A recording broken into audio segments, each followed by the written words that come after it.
So sinubukan ko yung isang bagong rebook na OLA na applyan at ito yung ating magiging honest review about this OLA. Pero bago ang lahat, paki-subscribe lang po ang aking channel, Sir Johnny 2.0. Paki-like na rin po, share nyo na at hit yung notification bell para updated po kayo sa mga honest reviews at mga kung ano yung mga pwede kong ibigay sa inyo ng mga side hustles na pwede nyo pagkakitaan na ibigay ko dito sa aking channel. So yun, dinownload ko po itong bagong rebook na OLA kung saan na-rebook po siya noong January 14, 2025. Ito pong Surety Cash. Okay? Para di na tayo masyadong humaba pa sa usapan, no? Masyadong maraming palabok. Okay? Ito po yung Surety Cash. Sinubukan ko po siyang i-download at applyan kung sakasakali kung ito ba ay okay ba at nag-disburse ba to ng automatic disburse o kung ano man. Pero sinubukan ko siya kanina. Ngayon, ito po yung kanilang pag-apply ko. Ito po yung kanilang unang page pagka nag-apply po kayo ng sa kanilang loan. Permission Statement and Disclosure Policy. Okay, ang haba po niyan. Marami po silang kukunin sa inyo. Kumbaga lahat ito, kailangan nilang i-assess bago tayo makapag-apply ng loan sa kanila. At kailangan natin i-agree. Ang dami po nila kailangan ito, Android, GAD, install application, KBC, Documents A1, etc. May bank card or mobile wallet, account number, lahat po yan. I-agree lang po natin para doon na tayo sa susunod na page. And then, ano po, lahat po yan, pati mga permission sa camera. And then, welcome there, kumusta? Welcome to Surety Cash. Okay? Ibigay po natin yung ating phone number sa kanila. And then, gagawa po tayo ng password. No, okay, pakita ko lang sa inyo yan. Gumawa po ako ng password and then after that, itong aking loan amount na ibinibigay sa akin ay 10,000 pesos. Pero still, tandaan niyo kapag mga ganito, hindi naman agad-agad 10,000 yan, lalo na kung first timer kayo maglo-loan sa ganitong klase ng mga OLA. And then ang interest daw po niya is 0.5% per day. At ang term niya is 90 days. Okay? So, borrow now. Ito po yung personal information na kailangan nyo fill upan lahat yan. Alam nyo naman siguro pag nag-apply tayo sa OLA, maraming kailangan, job information yan.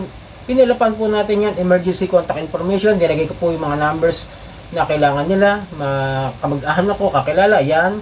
And then binigay ko pong ID, na valid ID ko is yung UMID ID.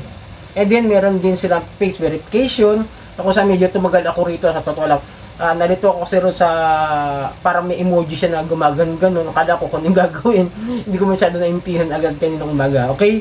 Pero nagawa ko naman po na maayos. Then next po is the withdrawal method na po.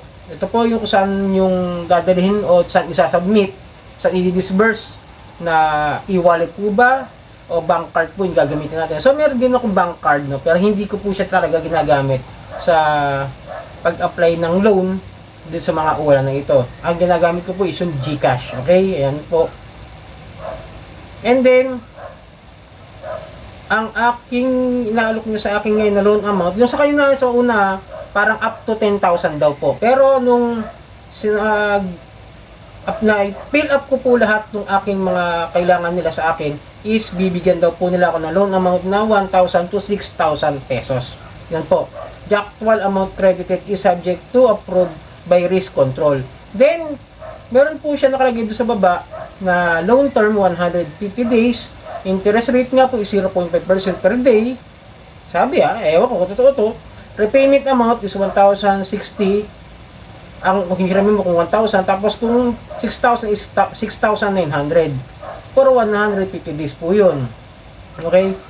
Maganda sana no? Okay, sana kaso nga lang, rebook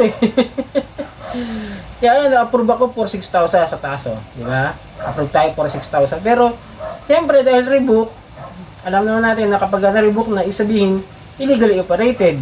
Hindi galing sa akin yan, sa SEC galing, pakita ko sa inyo.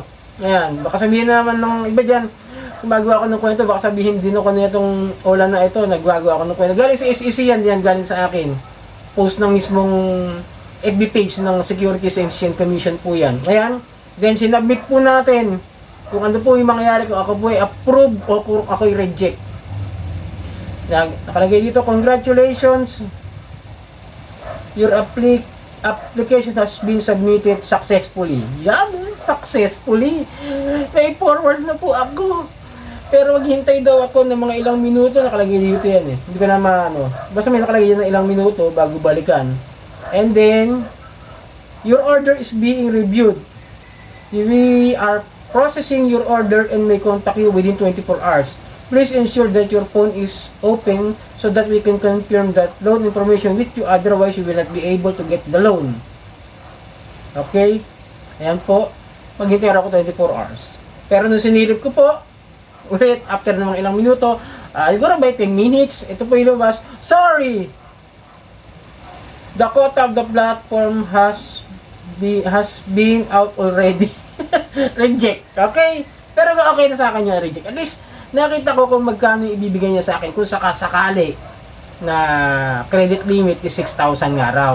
Pero tandaan niyo ha, hindi ko siya recommended dahil nga bagong rebook po siya na OLA. Sinubukan ko lang po kung kayo may mga OLA rito, kung kayo may mga loan dito sa OLA na ito, na ngayon lang nyo nalaman at ngayon lang di kayo nag-apply, is they are illegally operating na po dahil rebook po yung lisensya nila.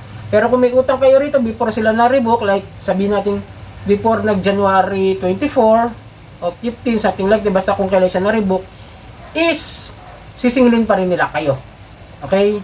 Yun lang po yung dati, yung unang mga loan niyo bago dumating yung pagka-rebook sa kanila.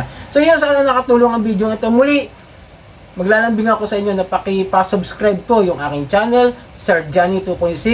Paki-like na rin po, share, hit nyo yung notification bell para updated po kayo sa mga OLA reviews at mga side hustles na pwede ko ibigay o may bigay na sidelines na maaaring makatulong sa inyo sa dagdag pagkakakitaan. So maraming po salamat at hanggang sa muli.